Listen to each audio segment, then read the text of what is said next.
शाळा बंद शिक्षण सुरू या अंतर्गत माननीय श्री श्यामसुंदर दोंदे सर यांच्या प्रेरणेने या ठिकाणी यूट्यूब चॅनलवर मी इयत्ता 5वीसाठी विषय परिसर अभ्यास भाग 1 यामधील पाठ क्रमांक 6 नियम सर्वांसाठी हा पाठ सादर करत आहे. माझं नाव श्री रवींद्र पाटील, पदव्युत्तर शिक्षक, जिल्हा परिषद शाळा पिसे या सर्वांचे प्रेरक आणि मार्गदर्शक आहेत माननीय श्री दोंदे सर. आणि मी आपणासमोर नियम सर्वांसाठी हा पाठ सादर करत आहे.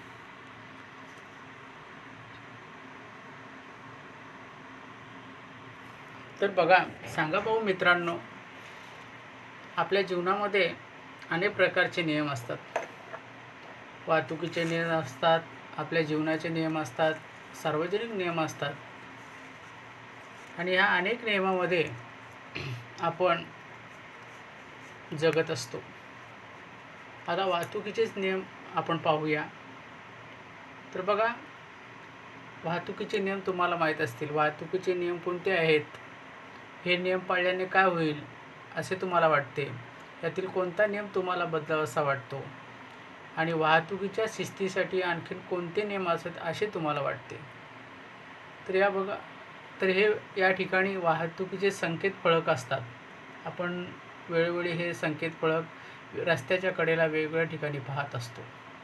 या ठिकाणी ही सांकेतिक चिन्ह आहेत किंवा फलक आहेत. या फलकावरून आपल्याला कशा प्रकारे वाहतुकीचे नियम आहेत आणि हे नियम कशासाठी असतात, तर वाहतूक सुरळीत चालावी म्हणून हे नियम असतात आणि हे नियम आपण पाळतो.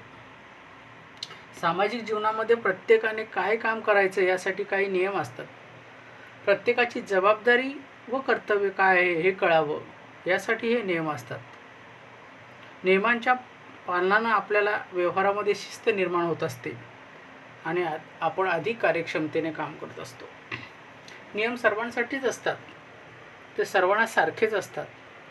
नियमांपुढं कोणीच श्रेष्ठ किंवा कनिष्ठ नसतो आणि नियम मोडल्याबद्दल शिक्षा देताना कोणताही भेदभाव केला जात नाही. अशा प्रकारे समानता हा नियमांचा आधार असतो. आणि आपलं हे जीवन आहे हे सगळं अशा प्रकारे आपण रोजच्या जीवनामध्ये वाहतुकीचे नियम पाळत असतो. आता हे झाले वाहतुकीचे नियम, पण समाज जीवनामध्ये सुद्धा काही नियम असतात. समाजासाठी असणाऱ्या नियमामध्ये कोणकोणते बदल होत असतात, तर बघा, आपलं सामाजिक जीवन नियमांच्या आधारे चालतं. हे नियम आपणच तयार करत असतो. ते सर्वांच्या हिताचे असतात म्हणून आपण त्यांचे पालन करतो. समाजासाठी असणाऱ्या नियमांमध्ये योग्य ते बदल करावे लागतात. समाज नियमांसाठी केल्या जाणारे नियम व निसर्गाचे नियम यात फरक आहे. आता बघा, निसर्गाच्या व्यवहारामध्ये निसर्गाच्या नियमानुसार काही गोष्टी चालत असतात. निसर्गाचे नियम आपण बदलू शकत नाही. आता उदाहरणार्थ, या ठिकाणी सूर्य उगवणं आणि सूर्य मावळणे या क्रिया आहेत, या नैसर्गिक नियम आहेत. याच्यामध्ये आपण काही एक बदल करू शकत नाही. त्याचप्रमाणे चंद्राच्या कला, चंद्र पौर्णिमेपासून अमावस्येपर्यंत, अमावस्येपासून पौर्णिमेपर्यंत त्याच्या ज्या काही कला असतात ह्या बदलत राहतात. हा निसर्ग नियम आहे, कोणी बदलू शकत नाही. त्याचप्रमाणे समुद्राची भरती आणि ओहोटी हे सुद्धा निसर्ग नियम आहे. हा निसर्ग नियम सुद्धा कोणी बदलू शकत नाही. ह्या सगळ्या गोष्टी निसर्ग नियमाप्रमाणे चालू असतात. अशा प्रकारे हे नियम अधिक स्थिर आणि निश्चित असतात. ते कधीही कालबाह्य होत नाहीत. परंतु माणसासाठी असणाऱ्या नियमामध्ये परिस्थितीनुसार बदल होत असतो. आपला देश ब्रिटिशांच्या राजवटीखाली होता आणि जेव्हा तो स्वतंत्र झाला त्यावेळेला एक नियम होता की 21 वर्षावरील मतदारांना मतदानाचा हक्क होता. परंतु त्यानंतर 1988 नंतर मतदानाचा हक्क हा 18 वर्षे पूर्ण झाल्यावर देण्यात आला. तर अशा प्रकारे हे नियम आहेत.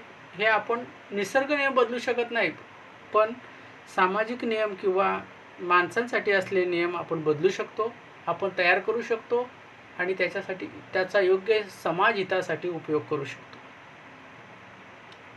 तर अशा प्रकारे नैसर्गिक नियम आणि समाजासाठी नियम हे वेगवेगळ्या प्रकारचे असतात.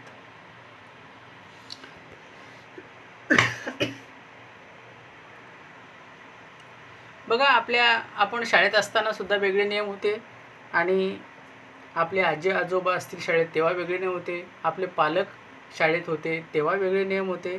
तर प्रत्येकासाठी वेगवेगळे नियम आहेत. आता आपण असा एक ठरवूया, आपल्या आजोबांना वेगळे नियम होते, आपल्या आईवडिलांना वेगळे नियम होते आणि आपल्यासाठी शाळेत वेगळे नियम आहेत. तर अशा प्रकारे तिन्ही नियमांची आपण तुलना करूया. यासाठी तुम्ही घरी चार्ट तयार करून ते तयार करायचं आहे. आता या ठिकाणी सांगितलं की सर्व वयोगटातील व्यक्तींना सकस अन्नाची गरज असते. मुला इतक्या पोषक आहाराची मुलींना सुद्धा गरज नसते का? आमच्या घरी फक्त भावाला सकस अन्नाची गरज आहे असं म्हणतात. तर बघा, या ठिकाणी लक्षात ठेवा, मुलगा मुलगी किंवा स्त्री पुरुष यांचा दर्जा समान असतो. त्यांच्या विकासाच्या सारख्याच संधी मिळालेल्या पाहिजेत. त्यांना स्त्री पुरुषाचा भेदभाव न करता त्यांना विकासाच्या संधी सारख्याच मिळायला पाहिजेत. या चित्रामध्ये असंच सांगितलेलं आहे. या मुलीचा प्रश्न असा आहे की सर्व मुलांइतकंच मुलींना सुद्धा काय दिलं पाहिजे, स्थान दिलं पाहिजे किंवा त्यांचा तेवढाच हक्क असतो आणि त्यांना तेवढाच पोषक आहार किंवा सर्व बाबतीमध्ये आपण त्यांना सामावून घेतलं पाहिजे. आता या मुलीचा प्रश्न असा आहे, मुलांइतक्यात पोषक आहाराची मुलींना गरज नसते का? आमच्या घरी तर फक्त भावाला सकस आणण्याची गरज आहे असं म्हणतात. तर या ठिकाणी मुलीच्या प्रश्नाला तुम्ही काय उत्तर द्याल? मुलगा आणि मुलगी याचा भेदभाव आणखीन कोणकोणत्या बाबतीत केला जातो असे तुम्हाला वाटतं? कोणत्या बाबतीत केला जातो? कपडे, त्यांचं खाणं पिणं, फिरायला जाणं, शाळेत पाठवणं, अशा अनेक बाबीमध्ये मुलं आणि मुलीमध्ये भेदभाव केला जातो. तर असा भेदभाव न करता आपण या ठिकाणी मुलगा मुलगी हे काय आहेत असा भेदभाव करणे अयोग्य आहे. मुलींना अन्न कमी देणे किंवा त्यांना शाळेत न पाठवणे हे त्यांच्यावर अन्याय करणार आहे. असा अन्याय समाजातल्या इतर घटकांवरही होताना दिसतो. तर असं न करता मुलगी मुलगा एक समान आहेत. या ठिकाणी सुद्धा एक चित्र दाखवलेलं आहे. या चित्रामध्ये बघा, एक ही सुट्टी न घेता महिनाभर काम करून तुम्ही मला इतका कमी पगार का देता? असं ती भांडी घासणारी बाई आहे ते त्या मालकीणीला सांगत आहे. दुसऱ्या चित्रामध्ये तुमचे सगळे पैसे मी परत केले तरी कर्ज कसं शिल्लक राहिलं असा तो शेतकरी त्या शेठजीला सांगतोय. तर अशा प्रकारे कोणत्याही व्यक्तीवर अन्याय होता कामा नये, त्यासाठी काही नियम केलेले असतात. आणि या ठिकाणी आपण कोणत्याही व्यक्तीवर अन्याय होणार नाही त्याच्यासाठी काही नियम असतात समाजामध्ये किंवा शासनाने ते नियम घालून दिलेले असतात. तर असा अन्याय कोणावरही होता कामा नये. ज्याचं जेवढं काम असेल तेवढं त्याला दाम मिळालं पाहिजे आणि कुठल्याही माणसाची पिळवणूक होता कामा नये. अशा प्रकारे या ठिकाणी या चित्रातून आपल्याला संदेश मिळतो. तर बघा, आपल्याला आपल्या वर्गामध्ये सुद्धा अशा प्रकारे कोणकोणते नैसर्गिक नियम आहेत आणि समाजासाठी नियम आहेत याच्यावर चर्चा करायची आहे. काही नियम आहेत बघा. सार्वजनिक ठिकाणी ध्वनी प्रेक्षकावर रात्री 10 वाजल्यावर नंतर बंदी हा नियम आहे. मुलामुलींना मोफत प्राथमिक शिक्षण हा नियम आहे. निर्माल्य आणि अन्य कचरा नदीतच टाकण्यास बंदी. कौटुंबिक हिंसेपासून महिलांना संरक्षण. बालकामगारांच्या नेमणुकीवर बंदी. आणि जंगलतोड आणि शिकारबंदी हे सरकारने आपल्यासाठी तयार केलेले नियम आहेत आणि हे सगळे नियम आहेत हे समाजहितासाठी आहेत, समाजासाठी आहेत, आपल्या सर्वांसाठी आहेत आणि या नियमांचं काटेकोर पालन केल्यानंतर आपलं जीवन सुखी आणि समृद्ध होत असतं. आपल्या समाजामध्ये अनेक प्रकारच्या रूढी आणि परंपरा चालत आलेल्या असतात. आपले आई वडील, आजी आजोबा, नातेवाईक यांचे पाहून आपण त्या परंपरा पाळत असतो. आपल्या समाजामध्ये अनेक चांगल्या रूढी आणि परंपरा आहेत. सण आणि समारंभाचा एकत्रित आपण आनंद घेत असतो. घरी आलेल्या पाहुण्यांचे आपण स्वागत करत असतो, त्यांचा सन्मान करत असतो. पर्यावरणाचं संतुलन राखण्यासाठी अनेक रीती आणि परंपरा आपण पाळत असतो. प्राण्यांविषयी प्रेम, कृतज्ञता व्यक्त करत असतो. हिंसा आणि शांतता यांचं सुद्धा आपल्या सामाजिक जीवनामध्ये महत्त्व आहे. अनेक प्रकारच्या रूढी आणि परंपरामुळं जातीभेद, समाजामध्ये उच्च-नीच भेदभाव, विषमता वाढते. अस्पृश्यता एक अमानुष आणि अन्यायकारक प्रथा आहे आणि अशा प्रकारच्या सगळ्या गोष्टी आपण काय केल्या पाहिजेत, बंद केल्या पाहिजेत. अनेक अनिष्ट रूढी आणि परंपरा आहेत. उदाहरणार्थ आपल्या देशामध्ये सती, बालविवाह, जादूटोणा करणे, दुसऱ्याची जादूटोणा करून फसवणूक करणे, अशा प्रकारच्या महाराष्ट्रामध्ये अनेक प्रथा आहेत. लग्नात हुंड्या घेण्याच्या प्रथेला कायद्याने बंदी घातली आहे. तर अशा प्रकारच्या चुकीच्या रूढी आणि परंपरा समाजामध्ये वाढत आहेत आणि अशा रूढी आणि परंपरा वाढल्यानं त्या प्रगतीमध्ये अडथळा निर्माण करतात आणि त्याच्यामुळं गरिबांच्या वाट्याला अशा प्रकारे या परंपरामुळं शिक्षणाचा मोठा अडथळा निर्माण होतो.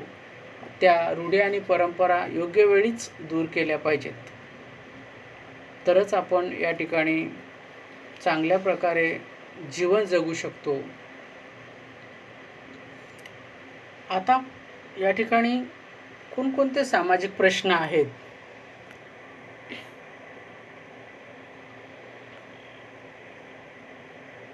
तर बघा, आपले सामाजिक प्रश्न आहेत निरक्षरता,